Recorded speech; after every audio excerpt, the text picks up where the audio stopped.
sur la recette de ma soupe au pistou, elle est dans cette vidéo, donc reste ici. Bonjour à tous, aujourd'hui on va faire encore une recette provençale, on va faire la soupe au pistou. Voici mes ingrédients. Donc j'avais des restes de haricots blancs, haricots rouges, donc on va les mettre, elles sont déjà cuites, déjà prêtes, donc on les mettra complètement à la fin. Il me restait des pommes de terre aussi, pareil, déjà cuit, donc on mettra à la fin, on verra si on enlève la peau. Ensuite il nous faudra 2 courgettes, 400 g de haricots verts, à peu près, là moi j'ai pris 6 carottes, mais suivant la grosseur de vos carottes, si c'est des grosses, vous pouvez en prendre que 2 ou 3. Donc il faut prendre à peu près en proportion, en temps pour temps, et une tomate. Et bien sûr, sans oublier 3 oignons. Et bien évidemment, pour notre pistou, il nous faut du basilic, de l'ail. Moi j'ai de l'ail semoule, mais vous, si vous pouvez prendre de l'ail entier, c'est bien, c'est même mieux. On va commencer par éplucher les oignons, oignons blancs de préférence. Si vous avez des rouges, vous pouvez mettre les rouges aussi. Une fois vos oignons épluchés, vous les coupez. Moi je vais les couper plutôt grossièrement, c'est classique. Vous allez prendre sur le profil. Attention à vos doigts bien sûr.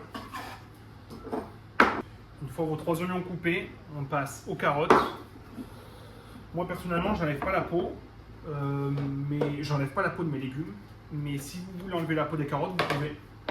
Je sais que moi ça nous gêne pas spécialement, donc on les garde. Là on va les couper en proportion par rapport à la cuisson.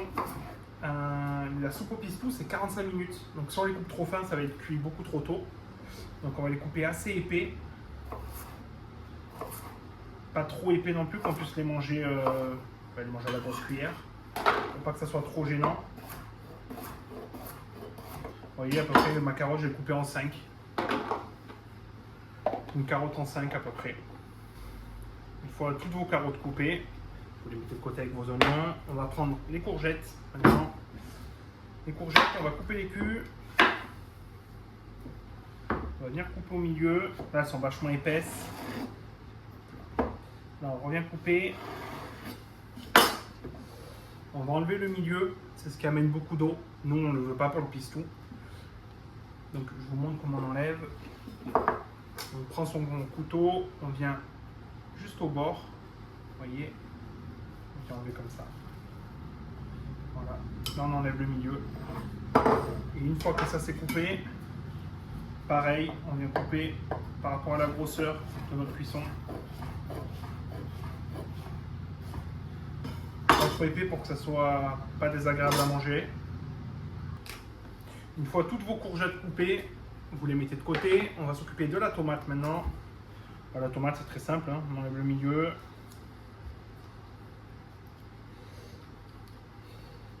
Voilà, une fois le milieu, on coupe en quartier. Après, il n'y a pas de grosseur précise. Moi, je la recoupe en 2 souvent. Je la coupe en morceaux comme ça pour qu'il y en ait un peu partout. Donc, ça donne du goût et un peu de couleur. Pareil, il ne faut pas que ça soit trop gros non plus pour pas que ça soit désagréable en bouche. Voilà, une fois ça coupé, on le met de côté. Et on vient couper en 2 les haricots. Voilà, pas bien compliqué. On met sur la table et on coupe au milieu.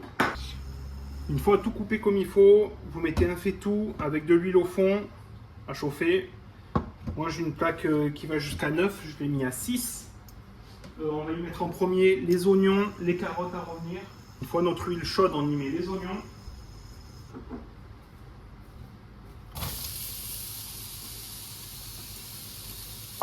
On y met nos carottes. On fait revenir les deux ensemble.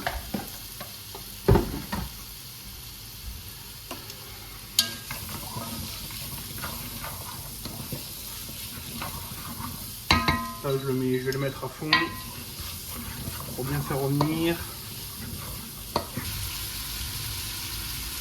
Une fois nos légumes revenus pendant au moins 5 belles minutes. Au moins 5 belles minutes, on va y ajouter. Déjà, on va baisser, pardon. On va le mettre à 5. On va y mettre les courgettes, nos haricots verts, nos tomates, Si vous, bien sûr, vous avez les haricots blancs et les haricots rouges secs, vous les mettez dedans. Vous les mettez maintenant. Ensuite, vous y mettez de l'ail. Là, on remet comme il faut.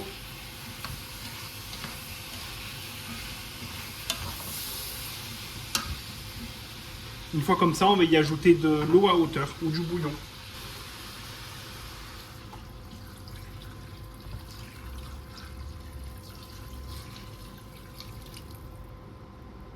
Vous voyez là, je viens de mettre 1,5 litre d'eau. On va augmenter jusqu'à 9. Une fois à ébullition, on va baisser notre feu. Une fois que ça commence à légèrement bouillir, on descend le feu à 4 et on y met un couvercle. Et là, on part pour 45 minutes. Une fois mis à ébullition, avoir mis le couvercle et parti pour 45 minutes, on va faire la sauce pistou. Juste avant, je vous rappelle que les haricots rouges, haricots blancs et les pommes de terre, j'ai pas mis moi parce que elles sont déjà cuites. Mais vous, si c'est cru, il faut le mettre de suite avec tous les légumes, évidemment. On va passer maintenant au pistou. Donc pour le pistou, on va y mettre du parmesan. Moi, j'ai de l'ail en poudre, mais vous pouvez mettre de l'ail entier. Et j'ai une botte complète de basilic. Le parmesan est optionnel. En Provence, normalement, on y met uniquement de l'ail, du basilic et de l'huile d'olive. Mais si vous voulez que ce soit un tout petit peu plus gourmand et que le pistou soit un peu consistant, vous pouvez y mettre du parmesan. Donc là, c'est très simple. On met dedans, sans essayer d'en mettre de partout comme j'ai fait, bien sûr. Là, on y met de l'huile d'olive, à moitié à peu près. On régulera une fois mixé. Et là, on y va au mixeur. Voilà, une fois cette consistance, elle est prête. Si vous la voulez plus épaisse, il faut mettre un petit peu plus de parmesan. Sinon, comme ça, ou pas du tout de parmesan, elle sera plus liquide. Je voudrais juste faire un petit aparté sur la soupe au pistou. La soupe au pistou n'est pas du pesto. Le pesto, on est sur la même base. La seule différence, c'est qu'il y a des pignons de pain. Nous, on n'a pas de pignons de pain dans la pistou. Si vous pouvez le faire avec du pesto, ça sera quand même très bon, mais il ne faut pas confondre les deux, ça n'aura pas le même goût. On est 45 minutes plus tard, du coup, la soupe au pistou est prête. Une fois prête, du coup, vous mettez vos haricots blancs, haricots rouges et pommes de terre dedans, vous mélangez tout, ensuite vous servez en assiette, comme ça. Vous n'oubliez pas de mettre votre pistou dessus. Il ne faut surtout pas mélanger la soupe au pistou dans le faitout chaud. Sinon, ça va faire tourner un peu le pistou et c'est dommage, ça va devenir vachement liquide. C'est dommage, il vaut mieux le manger comme ça.